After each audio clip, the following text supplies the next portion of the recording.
Welcome to Fresh Out the Podcast. I'm the board game guru, game master extraordinaire, and the funniest person in the world, Johannanon. And I'm the professional media and movie mastermind, the Funhouse Drew Munhausen. Welcome to episode 152 of Fresh Out the Podcast. Jahan, your intro, like you kind of eased into it this time. I feel like usually you hit it hard. Yeah. Whoa. Okay. Whoa. You hit it hard, and and I know we're in it. And this time you kind of eased in. I was like, are we starting? Are we going? And then I realized we were. It was full steam ahead. I think I'm maturing, maybe. I'm becoming Or reserved. maybe it's because we're recording a little bit later on a weeknight. Maybe. Like the same night we usually record, but a little bit later. That could have something to do. Maybe I'm sleepy. It's well, I mean, how can you be sleepy on this wonderful eve? Because it's Switchmas Eve, I think is the term you coined. Switchmas Eve. It is indeed. Yeah, I've been pretty excited. I'm pretty hyped. Tomorrow we hopefully get our Switches, and we get to rub it in everyone's face, so that's fun. My Best Buy order has confirmed that it has shipped. Earlier this afternoon, we were recording this on Wednesday night, so the Switch 2 officially launches tomorrow. They're doing midnight releases across the country tonight, and so people are going to start getting them. A lot of people getting orders canceled, which has been crazy. I don't know if you've seen those reports. Luckily, that didn't happen to us. I'd heard of some people getting Walmart orders canceled too, or canceled and then like due to error, and then Walmart was entering it back into the cart, and you had another 24 hours to check out. Stuff like that. Like I saw that, so that's why I asked you, because I knew you got yours. I got mine through Walmart, but as far as I know, the order's still good. We checked it this afternoon. Seems good to go. Yeah, mine is saying in transit. This afternoon it was in Ardmore, Oklahoma, which is the site of a Best Buy distribution center. And earlier this evening it had moved to Fort Worth, so I can actively see where it's at. Mine says we'll be here by 7 p.m. tomorrow. So looking forward to that.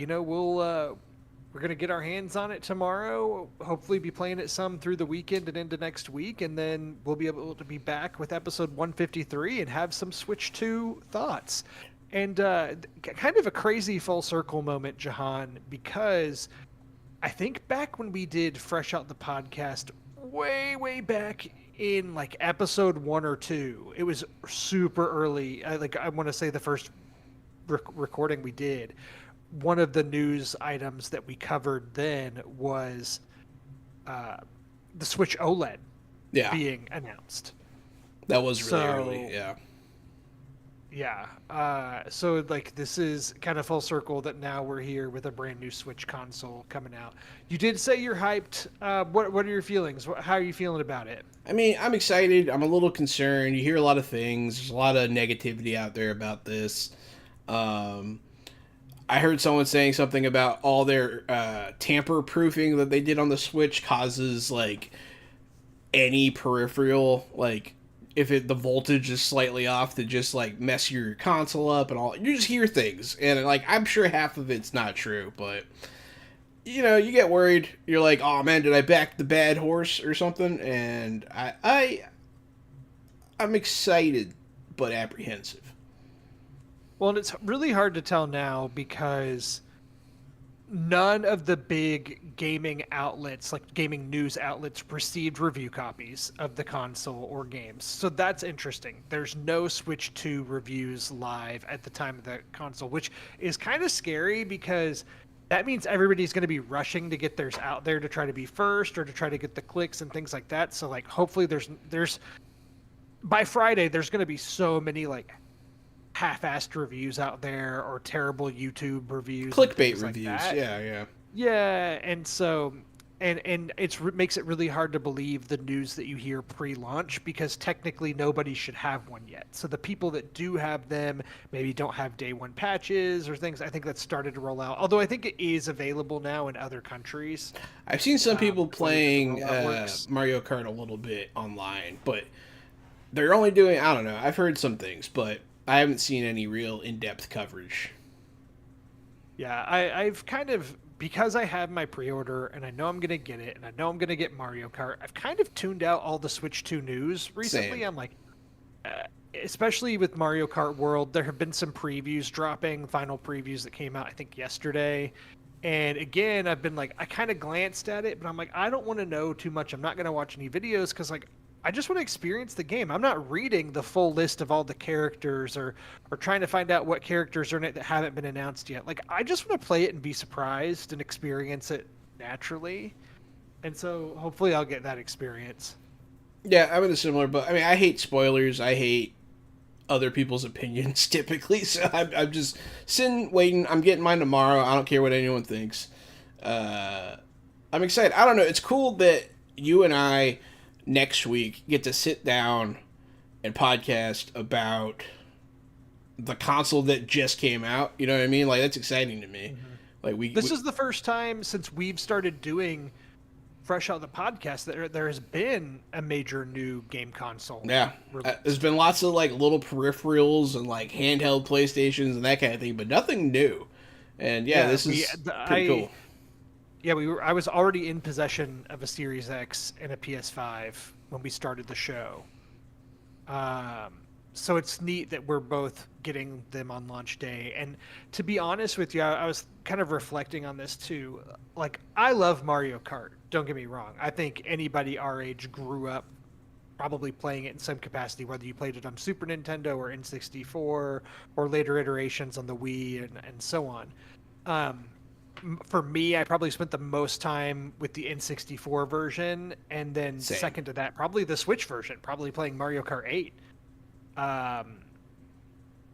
And while I love Mario Kart, it's such a I view it as such a party game or a collaborative like game I like to play with other people, Yeah. not like a super single player experience. So, and the thing is now in my 30s, the main way that I consume games is single player. Although there are changes in my life now, right? Like I have a 5-year-old who is starting to show interest in these things, and we've been playing Mario Kart on the Switch. So like she knows I'm getting a new Mario Kart, and she's excited for that. So that puts a little bit of a spin on things. It changes things a bit, but the idea of playing hours and hours of Mario Kart by myself, I'm like, I don't know how excited that necessarily makes me, even though I know I feel confident Mario Kart World's going to be really good and have a lot to do from a single player perspective, but I just get super excited for new console launches, period. Yeah. Like I'm honestly more excited about Donkey Kong Bonanza than I am about Mario Kart World, but I have to wait another month plus, month and change for that. I'm more excited for Mario Kart World as a multiplayer game. Like to play with people, yeah, that's the best. Like Mario Kart with friends is top tier gaming. By yourself, yeah, not as fun. It's still cool to get the cup sometimes and practice and play games, but whatever. I'm more excited for Bonanza, single player for sure.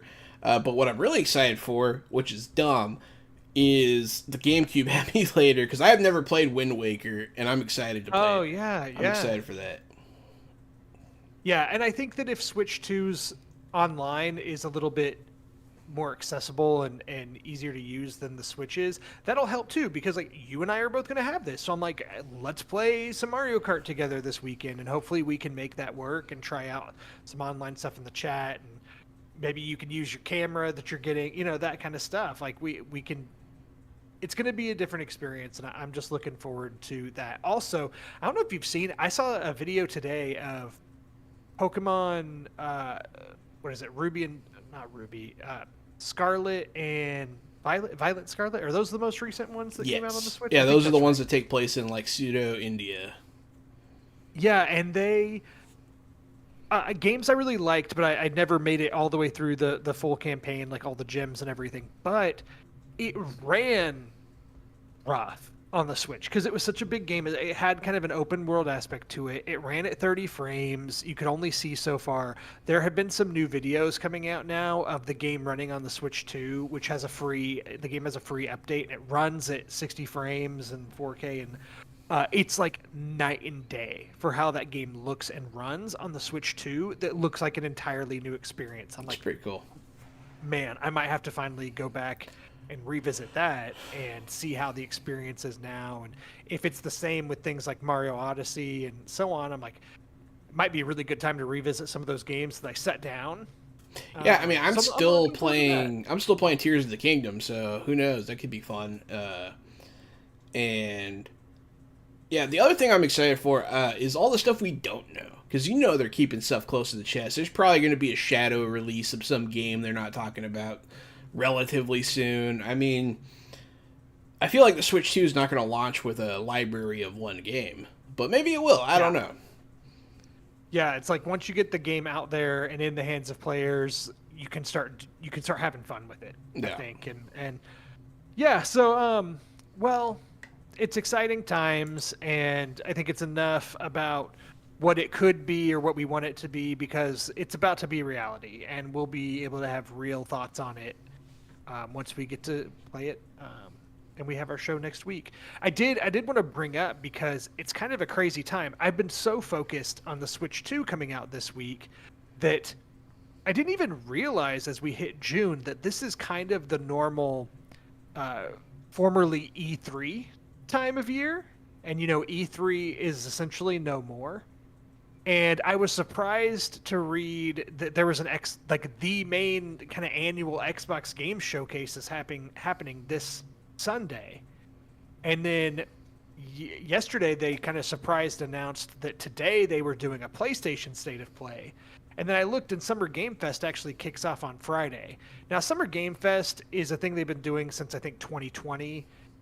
And there are usually some interesting announcements that come out of that, but it's not something I associate with like big marquee announcements by any means. Like, it's just kind of an excuse to roll out, especially for a lot of indie developers and things like that. It does not bring the same level of excitement as E3 once did for us, I think. Yeah. But it's just kind of crazy. I've been so focused on the Switch 2 that I didn't even realize. Like, we're in that time where all those announcements would be happening. The State of Play that happened today from PlayStation, there were a few interesting announcements out of it, nothing crazy. They showed some gameplay and what the new 007 game's really going to look like from the Hitman developers, and it looked pretty cool.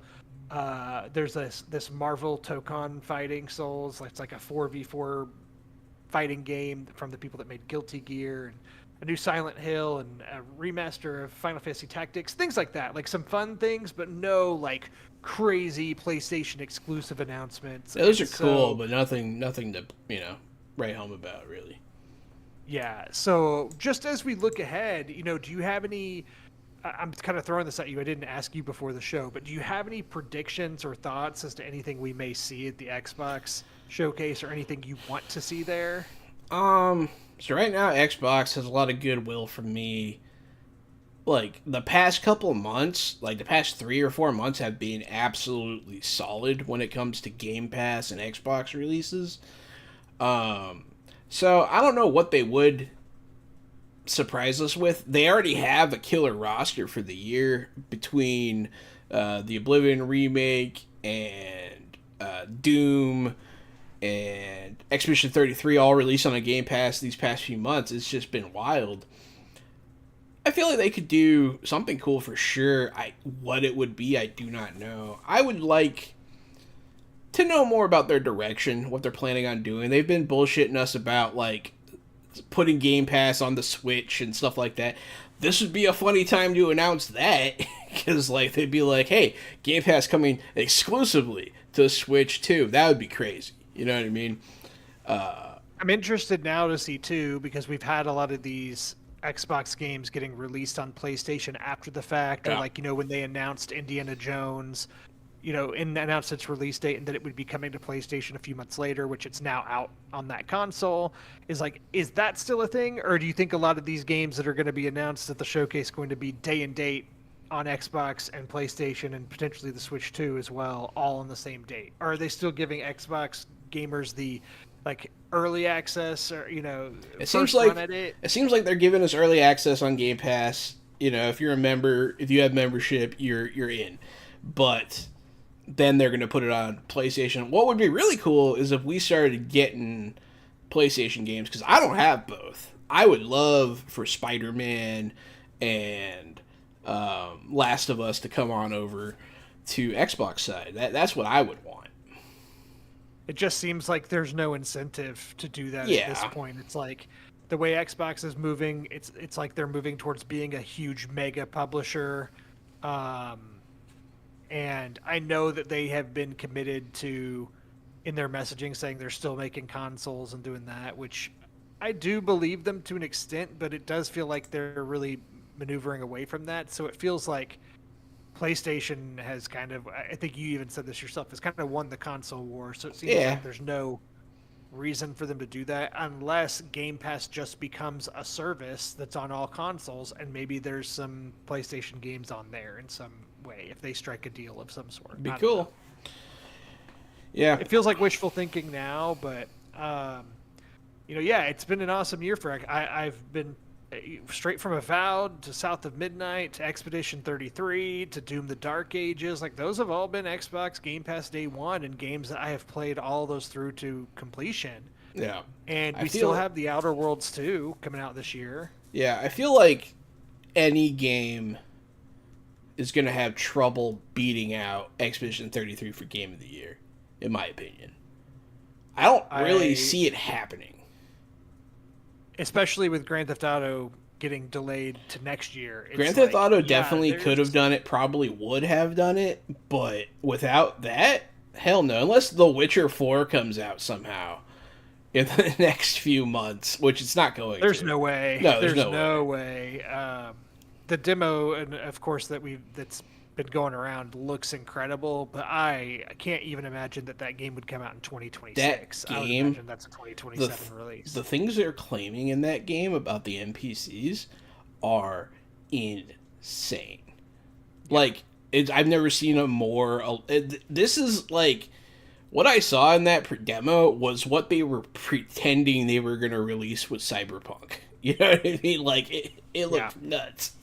But yeah, that's a little off topic. But man, that game, whenever it does come out, will probably be Game of the Year.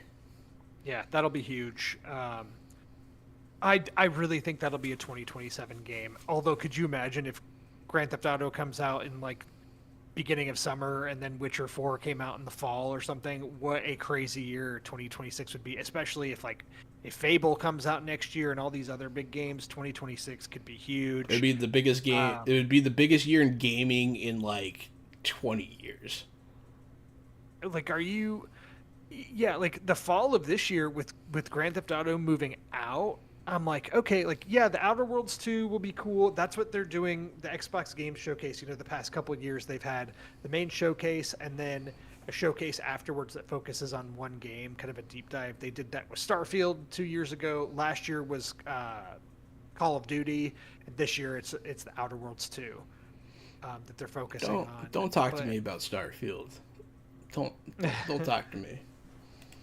But I just like Borderlands 4 and the other like big games coming out in the fall. I'm like, okay, it's not doing that much to me. Borderlands. Like, I'm gonna say this just so everyone knows. Borderlands could suck my ass. That's fair. I played the first one. It was fun. I played the second one. It was the first one. And then I played Tina's Wonderland, and it was also the first one. They're all the same game. It's just bright colors and hokey action bullshit. Too, there's a third one, yeah. Played. I didn't play the third one, I don't think. Oh, no, all right. Yeah, okay. We've gotten in the weeds on video game stuff, but I mean, it's just like this is the beginning of the summer season, and it's a busy time, and there's a lot to look forward to. And I think also, we'll be able to talk if there are any crazy big announcements from the Xbox showcase Sunday. We'll be sure to mention them on our episode next week, along with our Switch 2. Next week will probably be pretty video game heavy, yeah. Yeah.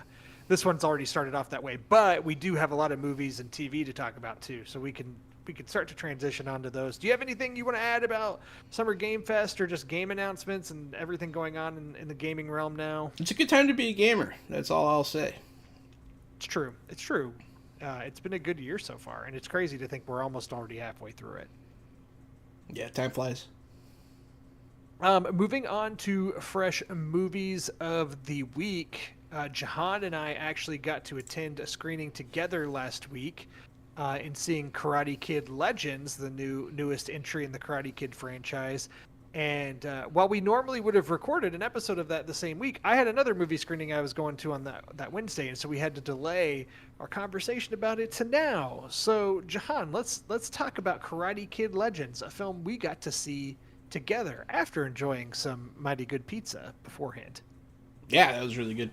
Yeah, Karate Kid Legends, pretty cool movie. I'm a big fan of Jackie Chan, so always happy to see him. And I like the Karate Kid movies, and Cobra Kai. So like I was in on this. I was excited to see it. I didn't have the highest of expectations because on the face of them, they're kind of just hokey kung fu movies. You know what I mean? Like that's essentially what we're watching. And honestly, this movie started off really good. It started off a lot better than I expected. It had a lot of heart. I feel like halfway through it kind of loses its own plot and starts rushing things. But all in all, I liked it. The main character, he was what's his name? Do you remember Ben? Oh, the new boy. His name is Lee Fong, who played by Ben Wang. Ben Wang, yeah. So Ben Wang, he's solid. He's got some solid action chops during some of his scenes where he was doing karate. Obviously, you could definitely see the echoes of Jackie Chan influence in his movements. He did a lot of that, like almost accidental falling over kung fu kind of stuff. The funny martial arts. You know what I mean? And it was very entertaining. He pulled it off really well. The lead girl, she's entertaining, and she's a pretty decent actress. Their little story was pretty cute, pretty wholesome. And they brought a lot of big names to this movie. What's her name? Ming Na? No. Yeah, Ming Na Wen plays the mom. Ming Na Wen, yeah. The voice of Mulan. Yeah, Mulan, the only person to ever be a Disney princess, a Star Wars character, and a Marvel character. So, pretty cool. And then on top of that, we also had... Who's the guy? The boxing guy.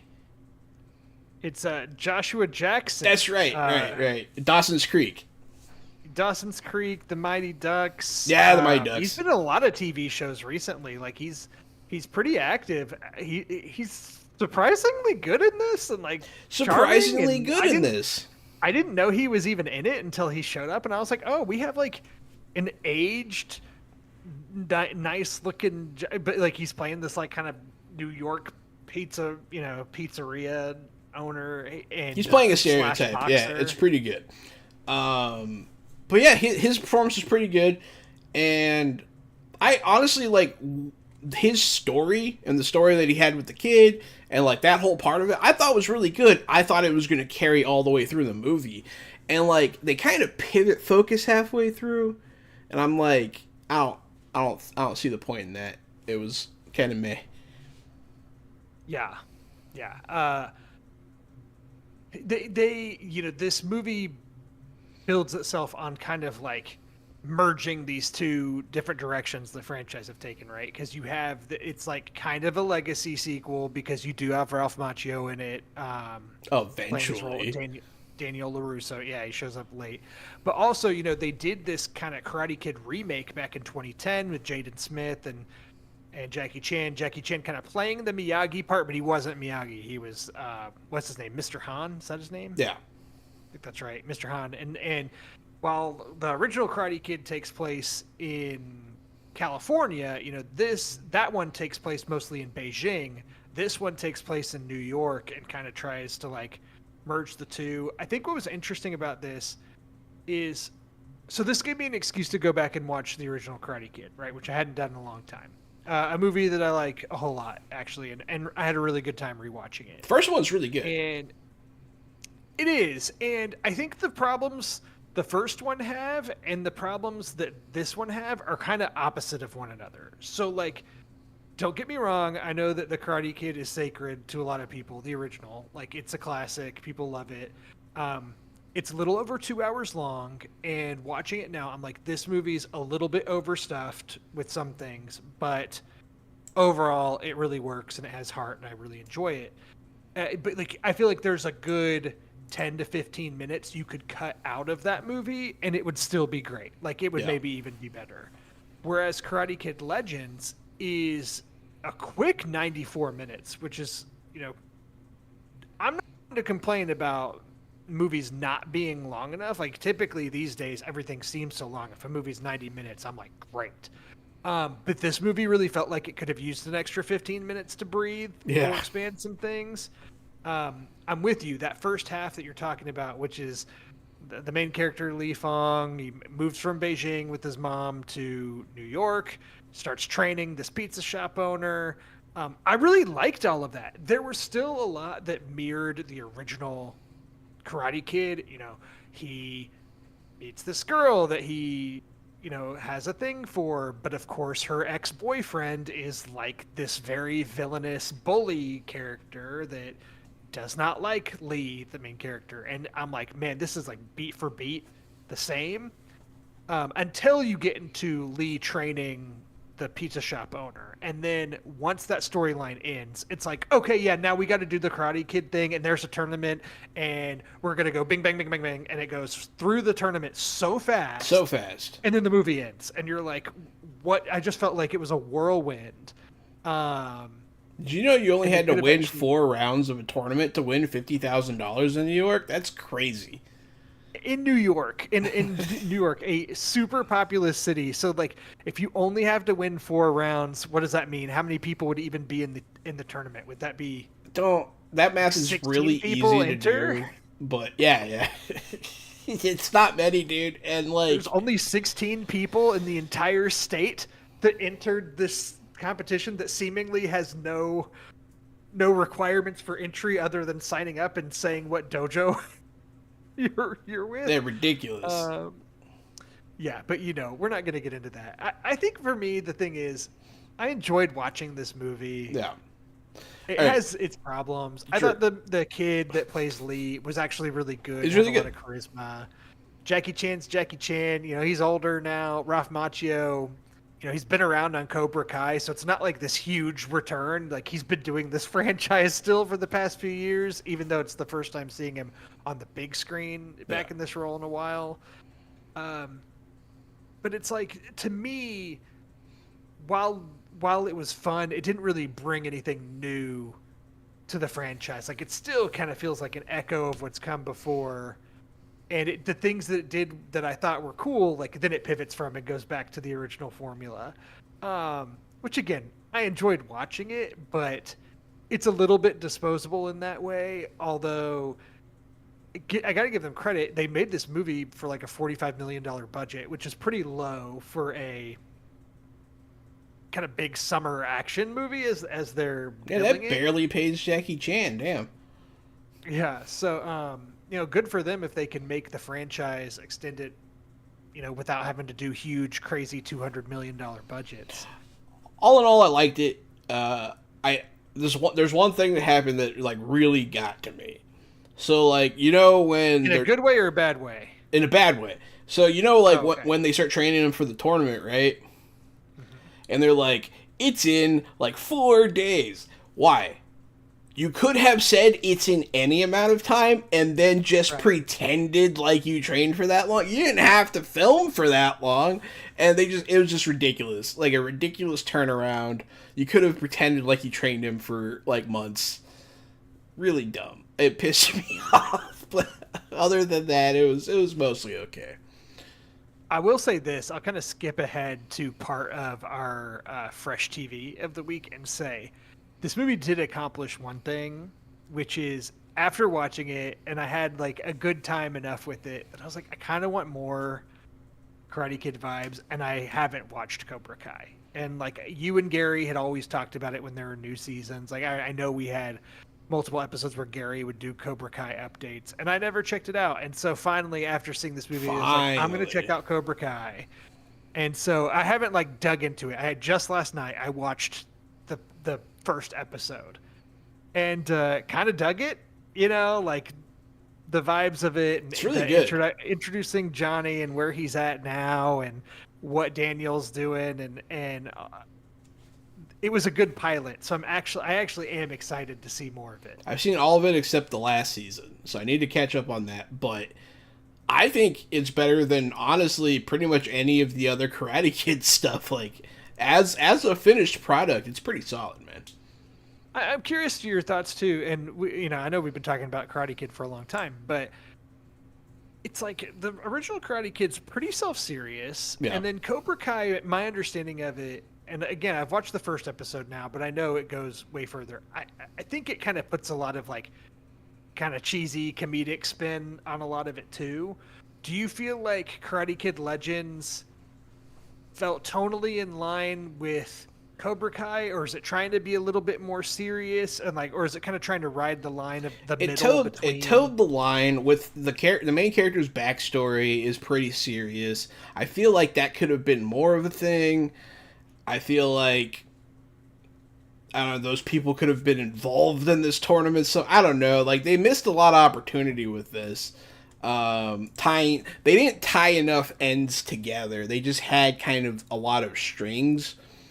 But tonally, it had the potential to be very serious, like the first Cobra Kai, especially with the initial training the boxer loan shark angle. You know what I mean? Like that whole thing was pretty serious, and then they pivoted. I think they got scared of that it wasn't enough of a family. Maybe that's what happened. I feel like halfway through they were like, "Ah, shit, we were supposed to make a family movie. We can't, we can't do this." And then so they pivoted too hard, and so I think first half Karate Kid, the first movie. I think second half more Cobra Kai. Okay, fair enough. That makes sense. Especially with some of the Okay. goofy ass fighters he was fighting. That shit was silly. Yeah. Well, that's Karate Kid Legends. We had a good time. It was a good excuse for Jahan and I to get together and eat some pizza and see a movie that we enjoyed. So, never any complaints about that. I did see another movie called The Life of Chuck, which is a Mike Flanagan directed movie based on a novella by Stephen King. Okay. And so Mike Flanagan, who has been kind of synonymous with Stephen King adaptations as of late, he directed Gerald's Game, the Netflix movie, which is really good. It was really well received. And he did Doctor Sleep as well, a movie that I really loved. And it just feels like Mike Flanagan really gets Stephen King. Didn't he do two shows too? He's done a bunch of Netflix shows. So like The Haunting of Hill House, The Right. Haunting of Bly Manor, Midnight Mass. Those are all like the executive produced Mike Flanagan shows. Most recently he did oh gosh, what was that one called? I watched the whole thing actually. It was The Fall of the House of Usher. Fall of the House of Usher. Yeah. Yeah, I really liked Midnight Mass a lot. Yeah, and he's actually developing a Carrie series for Prime Video. That they just announced the cast for that. So this dude's kind of like a horror master at this point, dude. It's pretty cool. He is. He's a horror master. The thing about him is that he does not rely on jump scares in movies. He does a really good like atmospheric kind of horror that really works. But The Life of Chuck is more in line with Stephen King's works like Shawshank or Stand By Me or things like that. Like it's a little bit more serious, while still having like some big themes and trying to be more of like a drama. And here's the interesting thing about The Life of Chuck going into it. It has a huge ensemble cast. It's got Tom Hiddleston as Chuck, the titular Chuck. You got Chiwetel Ejiofor, Karen Gillan, Mark Hamill, Matthew Lillard, Carl Lumbly. Like there's Nick Offerman is doing the narration in it. There's a ton of people in it. Jacob Tremblay and Benjamin Pajak play like a younger version of Chuck. So it's a big cast, and this movie actually premiered at TIFF, the Toronto International Film Festival, this past fall, back in September. And at TIFF, it won the coveted People's Choice Award. And this is relevant because I did my research on this. The TIFF People's Choice Award winner is typically a really big indicator of like a big awards, like Oscar movie.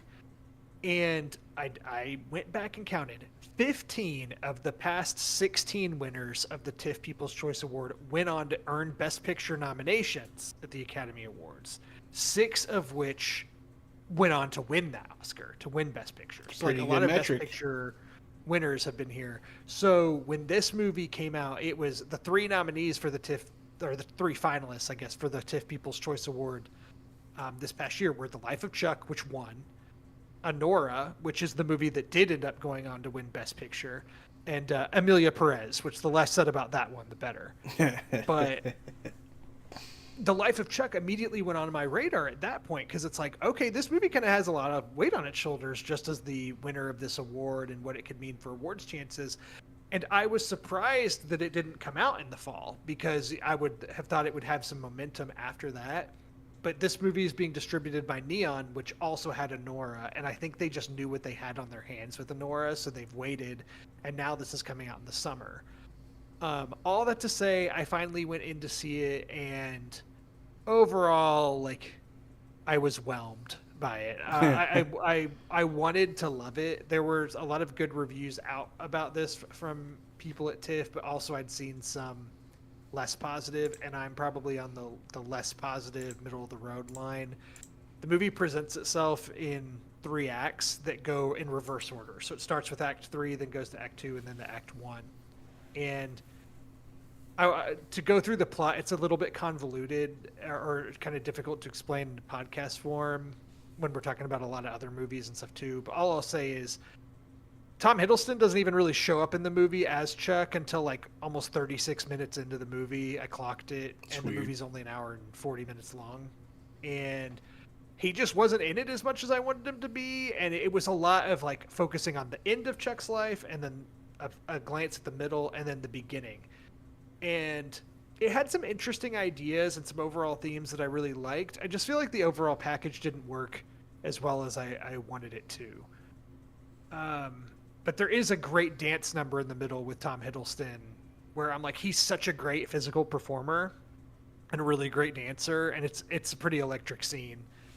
And I really enjoyed that part of it. It's the Act 1, or the latter half of the film, that's all about him as a young boy and how he grew to really like dance and all these different things that happened with his grandfather, played by Mark Hamill, who was actually really good in the movie, that I was like a little less interested in. But it's a reflection on life, the celebrations, the ups and downs of life, and in a very Stephen King fashion. So if you know the Stephen King heads, I recommend it too, because if you're just a huge fan of King, this is very much Stephen King. It's just not one of his bigger, flashier works, and the movie reflects that, I think. Yeah. So, The Life of Chuck. Where'd you watch it? Oh, in theaters. I saw this in theaters at early screening. I think it gets wide released starting June 6th. So yeah, so it should be coming out this weekend. Okay. Starting to get a wider release. Very cool, man. Very cool. And then I also did see the Lilo and Stitch live action adaptation that's in theaters.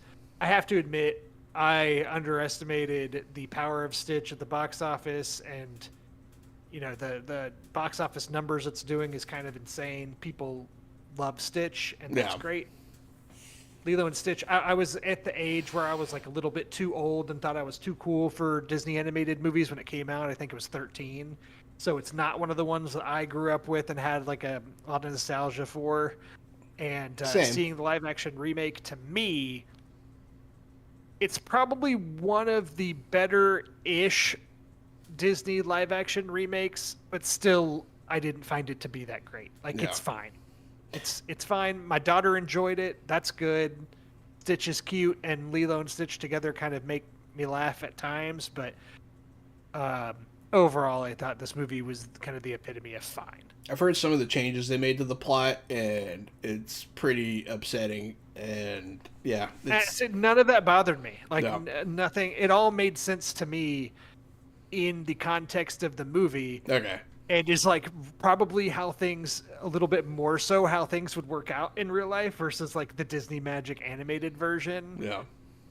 Although I mean it's still very much a Disney ending. But yeah, the people that are offended at the changes that were made, I'm like, I just, go touch grass is kind of how I feel about it. But Hey man, that's fine. that's yeah, man, that's fair. And you saw another movie Oh yeah, the last one. This is on Peacock now. This is Dogman. It's from the an creator of animated Captain movie that came out. Underpants, right? Yes, exactly. With the amazing, just incredibly well thought out premise of what if police officer had dog head on human body? Just, I mean, No. pretty incredible. His stuff first here. work was Captain Underpants, man. Come on. Yeah. Captain Yeah. Underpants And, was great though. I was a big fan. the villain is a cat named Petey that's voiced by Pete Davidson. Oh boy, that's funny. Yep. Which Dogman himself, who's the actual main character, doesn't talk. So it's a lot of Pete Davidson talking in this movie. But there's also Lil Petey, who's like this little baby version of the cat that I enjoyed. But ultimately, we watched this as like a movie night at home for my 5-year-old, and she loved it. So it was a good time as far as a family movie night goes. So I'm not gonna go give this like a hard critical edge or anything. It's a family movie. Yeah, it's not for that. Well, speaking of family movies, I saw a hot one on Netflix. I don't know if you've ever heard of MacGruber, the SNL skit with Will Forte that became a movie. I saw the movie in theaters back in 2010 when it came out. I had never seen this movie. I heard terrible things. I put it on because it's on Netflix now. And holy crap. So, first off, huge Will Forte fan. I laughed really hard at a lot of this movie. It's not a good movie. It's pretty terrible. I would be almost willing to push back on that. Like, my memory is this movie is actually very funny. And it's funny. Well. It's funny. It made me laugh a lot. In that kind of Lonely Island-esque dumb humor. It is directed by It's really dumb. But I don't know, like, if you want to laugh, like, man, it's a funny movie, but it's really dumb. I don't know. It has a lot of WWE stars in it briefly, which is really funny. I do remember that scene vividly because I remember very funny. As a big wrestling fan, I was excited about that, and then the way that plays out, I thought was very funny. Very funny. The part that made me laugh the hardest was towards the end when I don't know if I want to spoil it. Whatever. It's a celery in the butt. It made me laugh really, really hard. Celery in the butt. So, and Val Kilmer, it's really funny in this movie. In one scene, he's just painting a painting. It's an abstract painting, but he has a woman posing for it, and it is just an old woman with giant titties that are out, and he's just painting her. And, like, it's an abstract painting, didn't need a model for it, really. And it's just really funny. That's a funny thing to make your villain do. But yeah, all in all, I mean, it's on Netflix, so if you have Netflix and you're bored, watch it. Do not watch this with your family. It's very awkward. There's some really graphic sex scenes in it. But yeah, if you like Will Forte, you might like this. MacGruber on Netflix. Not a good movie, but definitely entertaining. Fair enough. We can move on to Fresh TV of the Week. I mentioned Cobra Kai already during the Karate Kid Legends talk. I hope to continue on with that. I think that's going to be like my before bed show. Like, I have laid down and I'm not quite ready to go to sleep. Let me knock out a quick 30-minute episode of Cobra Kai, then I'll hit the hay. Like, I think that's what that's going to be for me.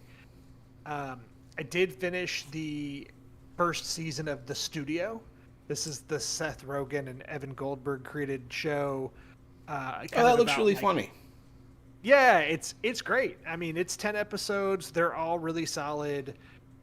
As Seth Rogen's character is like the head of this fictional movie studio, and he is like a big cinephile, and he wants to make really good films, but also has to make money for the studio. So he has to balance like his auteur nature with the fact that the studio wants to make a movie based on Kool-Aid, like as a big IP, like that's the type of stuff. But the show is shot in a series of oneers, so just like really long one takes, and it's really well done, and it creates this very fast-paced, kind of adrenaline pumping atmosphere, like high anxiety, high stress for every episode. Sounds And fun. it's the classic kind of like Seth Rogen playing this kind of bumbling studio exec who is always kind of messing up or saying the wrong thing or doing the wrong thing, that kind of thing. So it's that kind of humor, and there's so many great Hollywood cameos in this movie. Like every episode has famous people popping up, and it's kind of amazing the participation they had from all the people in the show. Like But, yeah, I highly Curb Your recommend it. Enthusiasm style. Yeah, exactly. Yeah. So, like the first episode is the one about the Kool-Aid movie where he's trying to get Martin Scorsese to direct a Kool-Aid movie and trying to figure out how to do it. And like Marty shows up in the show, like he plays himself. And in that same episode, it's like Steve Buscemi and Charlize Theron and all these different people, Paul Dano, all show up in this first episode, and it's just every episode there's more and more. Well, so where can you watch this? It's on Apple TV Plus. Okay, Apple TV Plus, The Studio. The Studio. All 10 episodes of the first season now available. It's already been greenlit for a season 2, so there will be more of it in the future. And Seth Rogen's been out there talking about the things that they want to do next. Like, let's do a film festival. Let's do this. Yeah, The Studio. There's a few episodes that I was just like, okay, this one's grinding on me a little bit. Like, it's almost annoying, but then usually the payoff would be good or worth it. Yeah. And half the episodes are like 20 to 25 minutes long anyway. So even if there's one you're not really feeling, just get through it. And the next one you'll probably like a lot more. Okay. Excellent. So that's The Studio. And then I also started another show that's on Max, formerly HBO Max, soon to be HBO Max once again. It's a show called The Pit. Have you heard of The Pit? Is it like an ER style show? Yes. Yeah. So it's like a medical drama that takes place in an emergency room of a Pittsburgh hospital, and they refer to the emergency room as the Pit in the show. And the gimmick of the show is that it takes place over one shift, like a 15-hour work shift. So each episode is like 7 a.m. to 8 a.m. is the first episode, and 8 a.m. to 9 a.m. is the next episode, and so on. So it's like each episode is an hour-ish of this shift. Oh, that is actually really interesting. For a shift in one day, and just all the things that happen in this emergency department. It's very much like a spiritual successor to ER. It stars Noah Weil, who was in ER, and I watched the first couple episodes, and actually really enjoy it. It's like, it feels like your kind of network TV medical drama, except with the hospital, the graphic nature of an HBO show. Like, it doesn't hold back in a lot of those things, but it's definitely dramatizing a lot of it. And the beat by beat action of 24. Yeah, and kind of in a way. But as somebody who's worked in healthcare industry for a long time, like from the communication side, a lot of their terminology and things they're saying in this show are like pretty realistic. Now, it's still very much a TV show in that sense, but like just the terminology and ways they talk, and so I'm like, yeah, this is like pretty spot on. So I enjoy that part of it. But I plan to continue watching more of that. My wife and I started watching that one together, so I'll watch more of The Pit soon. Very cool. Sounds interesting. I don't know. It sounds like something my parents would like a lot, and that I would probably stick around and watch with them. So it's kind of one of those things. It's weird. Like, I have vivid memories of my parents watching ER. Bro, same. And like me chilling, playing Pokemon on my Game Boy or something while they were watching ER, and me like not really paying attention to it, but it being there. And I just didn't have that much interest in that kind of show at that time. And I finally aged into like, ooh, new medical drama? Sure, I'll check it out. I feel like there's been a lot of people too revisiting ER because it's available on streaming services, and people have gone back and like apparently it holds up. ER pretty good is my understanding. That show was a big deal when it was on TV. Yeah. Yep. I got one show to talk about. It is an anime because I like my anime. This is on Netflix. It's called I don't know if I'm pronouncing it right. Frieren Beyond Journey's Edge. Um, it is a fantasy anime, and it centers around an elf mage, Frieren, who was a part of the party of the great hero that defeated the big bad guy. She was a part of that party, so she's like super famous mage, but she was alive a long time before that, and she's alive a long time after that because she's an elf. And it kind of follows her dealing with the fact that her party sort of aged and died out from under her, and like dealing with that legacy and trying to continue on. And you really it does a better job than most things of showing the disparity in an elf's life compared to a mortal's life. Like they do a good job with her. Like she makes a lot of sense for an elf. And the way she views things is just really interesting. I'm like 20 episodes in. I think there's only one season so far, but it's a very interesting anime. I love fantasy animes, and so it's all about her on a new journey, kind of carrying on the legacy of the hero's party. And a lot of people said a lot of really good things about the show. I checked it out. I really like it so far. It's got cool magic systems, and they don't get overly technical. A lot of animes, like some of them, the magic is literally video game style, and that's fine if that's what you're going for, but some of them just get too over analytical with it. This one does a really good job of kind of keeping the magic mystery. But yeah, I think it's a really good anime. I think you should watch it. I think everyone should watch it. It's Frieren. Is this on Crunchyroll? It's on Netflix. Oh, on Netflix. Okay, sorry. It's probably also on Crunchyroll, but it's definitely on Netflix. Okay. I've been trying to get my anime itch scratched lately, so yeah, that's all I watched, really. I feel like I watched some other stuff and just forgot, but yeah. That's okay. Fresh games, I'll keep mine pretty quick because we're very video game heavy at the top of the show, but I'll just say, Doom the Dark Ages, I think we touched on it in our episode 2 weeks ago, and it had just come out on Game Pass, and I can't remember if I'd played it yet by then or not, but it was very good palate cleanser for me, having put so much time into Expedition 33, and I kind of blew through Doom the Dark Ages. I 100%ed it. I beat the game. I got every achievement. So I did all the weapon challenges, found all the collectibles and things like that, and overall, I had a really good time with it. I think it's a great first-person shooter, fast-paced. It does the kind of modern Doom thing that they started back in 2016, I think, when that Doom, like this new version of Doom, started coming out from the team at id.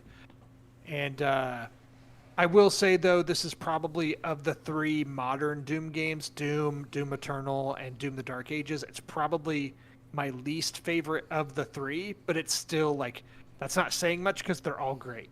Yeah. But I just think it's what I said on the show before.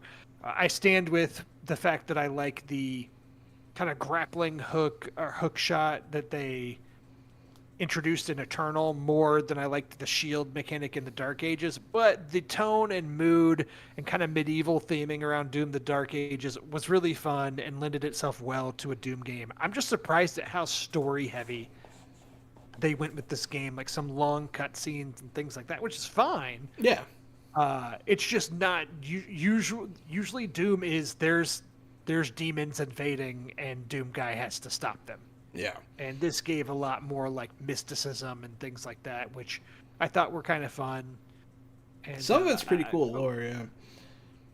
Overall, I enjoyed it, though. I was able to do pretty much everything in it within 15 to 20 hours, and I'm done with it. And I probably won't ever play it again. But I liked it while I had my time with it, and it was a perfect Game Pass get. Perfect Game Pass get. Couldn't say it better myself. I also played a game that's very fresh. This game was super hyped.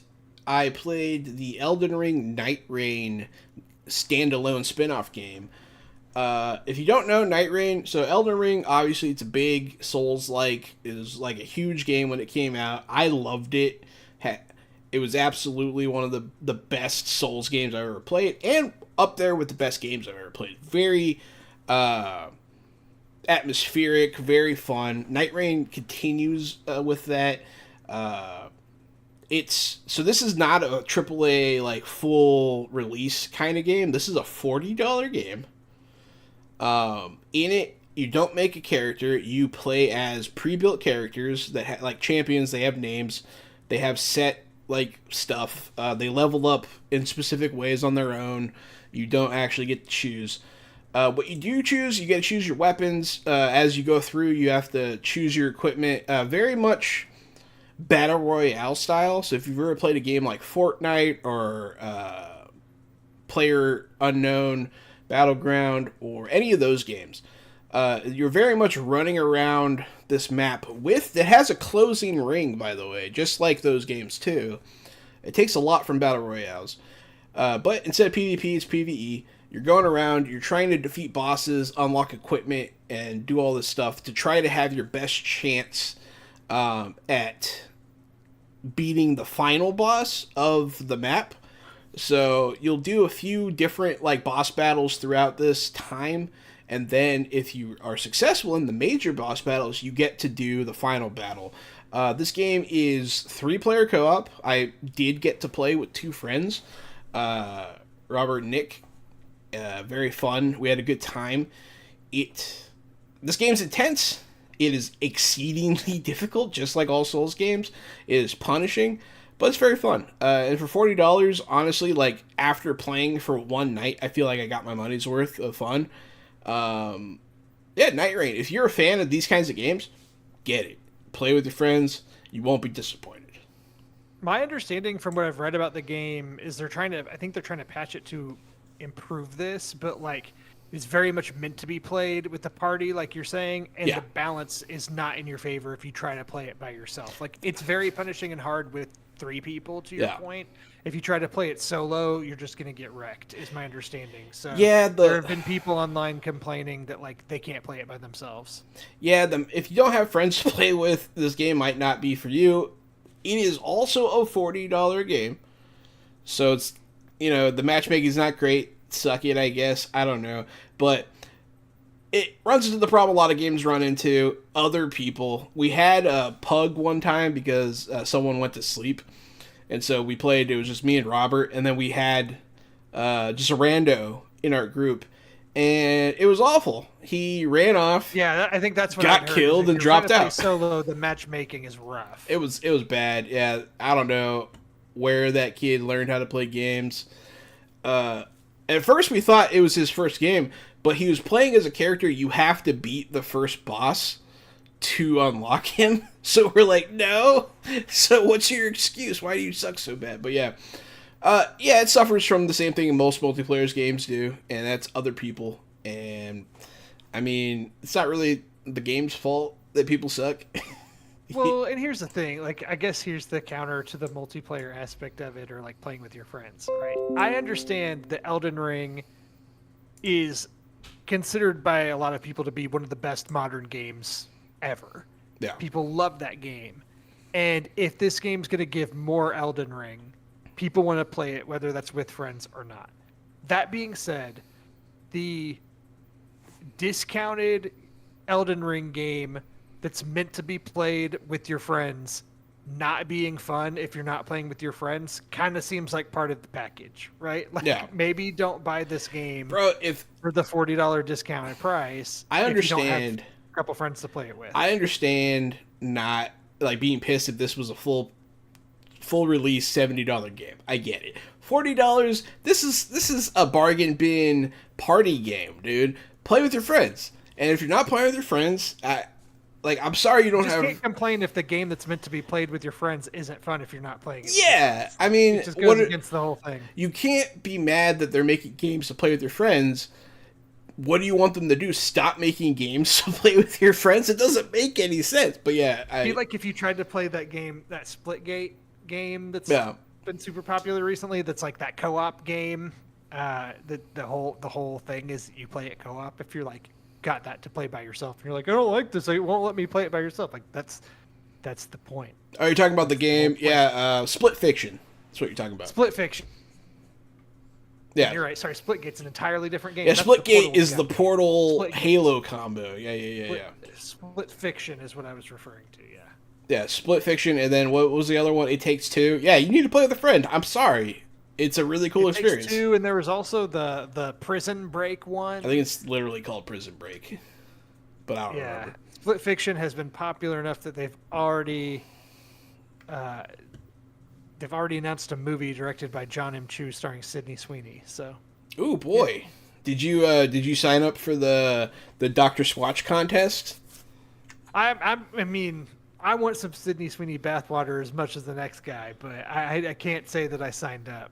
Oh, I signed up. If I win, I'll eat that bar of soap on stream. Yeah, okay, perfect. I'm in for that. I'm not. No matter what, I'm not eating a bar of soap. I'm sorry, but maybe. You just committed to it, so Maybe. Oh no, I have to. Darn. All right. You're gonna win now. I'm gonna win. I'm gonna have to eat a bar of soap that loosely tastes like Sydney Sweeney. I guess it could be worse. Well, that concludes. Boy, what a transition into fresh picks of the week. What is it? My fresh pick of the week would be the potential of John having to eat Sydney Sweeney bathwater. So. You know what? Me too. I'll do it. Yeah, no, my fresh pick is gonna be Free Ren Beyond Journey's End. I've been eating this show up. It's really good. It's a different kind of anime. Which is very refreshing in a very cluttered space of a bunch of stuff that's very derivative. It's pretty fresh.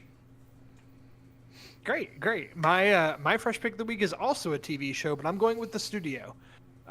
This is like a show that felt made for me. It's all about the inner workings of Hollywood, which is something that I, of course, am fascinated with. And it's a great show with a lot of fun appearances and an overall great cast. And it's shot amazingly. I highly recommend The Studio. All 10 episodes are streaming now on Apple TV+.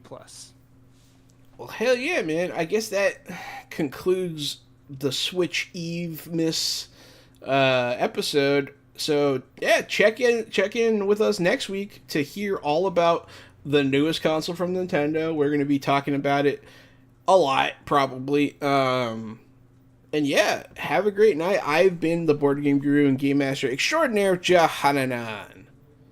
And I am the professional media and movie mastermind, the Funhouse, Drew Munhausen. And thanks again for listening to episode 152 of Fresh Out the Podcast. We will be back next week with some thoughts on the Switch 2, so please stay tuned. And hopefully, Sydney Sweeney's bathwater stay fresh.